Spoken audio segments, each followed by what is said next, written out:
طريقة تفكيرك هي اللي بتوقظ العملاق بداخلك، هي اللي بتطلع القوة اللي جواك، هي اللي بتخليك بتعرف تستغل وتعيش بنعمة ربنا اللي عايشة فيك.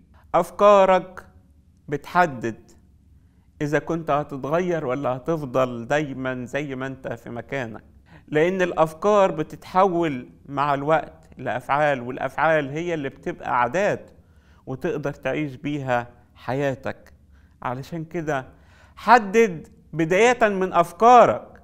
لو لسه بتقول أنا ما أقدرش، حولها على طول أنا هقدر بنعمة ربنا. القدرة مش مني أنا لكن الله بيعمل فيا ويعمل فيك. ما تبصش أبدا، سامحوني، على ضعفك. ما تبصش على نفسك لو انت قاعد على كرسي متحرك وتقول أنا مش قوي. ما تبصش على نفسك لو ماشي بتستند على عصاية أو على عكاز.